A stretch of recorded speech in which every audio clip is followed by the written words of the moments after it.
We are finally back. Hey guys, it's Mulligan and welcome back to episode 10 of Eternal Errors. For those new, this is a series where we analyze my misplays and open up discussion on what the correct play is in that given situation. And we typically focus on specific decks within a given episode. The goal is that hopefully players learn from my mistakes and make the correct plays instead. Now that Omens of the Past has released, it's time to tackle some new decks in this series. And today we'll be looking at an Argenport Oathbook deck that I've been working on for the past couple of weeks. So an aggressive deck. But yeah, let's not ramble too much. Let's jump right into it. So the first game we're going to be taking a look at is against Runic 112, who's on Big Combre. I managed to get my Pending Doom up to a 10-10 thanks to the multiple Paladin Oathbooks I have in play. Here, my opponent passed the turn back to me after only playing Seek Power and leaving 6 power up. And here I was trying to decide between ending the game immediately, because in the back of my mind, I did briefly think about the Scorpion Wasp, but I decided to just go for the win anyway, because I was so afraid my opponent was going to top deck a Harsh Rule, which I probably shouldn't have been, because my opponent's turn 5 was Sandstorm Titan. So I was able to pick up that there was no Harsh Rule in hand. The Scorpion Wasp really swung the game on my opponent's side, and I got pretty far behind pretty quickly. And my deck had to end up bailing me out because I managed to top deck a Finest Hour and win the game anyway.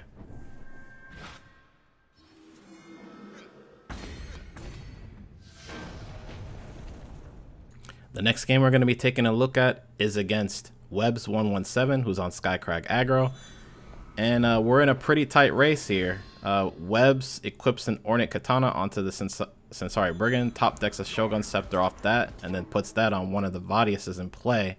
Here I decide to, I was trying to decide what to do, but I end up only blocking the Sensari Brigand with my Argenport Instigator. I figured I could do this and then just win on the crackback, since my opponent would be at 10 health and I have 10 power in the air in play. But that turned out to be a misplay as well. Not blocking with the Reaper could have been very, very costly. In this matchup, you need to get it to die as soon as possible before it gets permafrosted. Otherwise, you're forced to use your own resources to kill it. That, and I completely forgot about the Instigator ping to myself, so it left me open to torch. Finally, we've got a game against Letterswords, who's on TJP mid-range. And I managed to get my opponent down to 12 health with the Enforcer that I've got in the air and a Finest Hour. Now, Letterswords does offer a trade with the Cerso here. And I really needed to trade with this Cerso on the first attack so I could blow him out with Finest Hour. But I end up getting tunnel vision, and then I've just forced this issue by continuing to attack with Valkyrie Enforcer, because I plan to kill my opponent in one big hit with the Finest Hour in my hand, where I could have just double blocked at that point in time with my Paladin Oathkeepers and use the Finest Hour to trade with Cerso like I mentioned. Unfortunately, that first attack made by Cerso will be the last chance I get to profitably trade with him, as he only gets bigger every turn from here. First with the Combre Healer, meaning I would have to use both Finest Hours that ended up in my hand to trade at that point, and then Xenon Obelisk, which I completely forgot about, and I just ended up taking way too much damage from Cerso, setting up an Alpha Strike from my opponent that I just didn't have the blockers or combat tricks to get out of.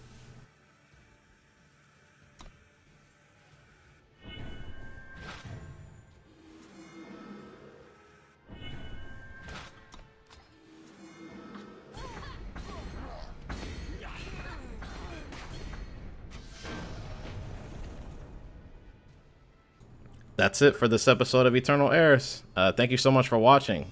Feel free to leave a like if you liked the video. As always, if you guys would have handled any situation shown today differently, or if you have any ideas for this series, let me know in the comment section below. Feedback is appreciated.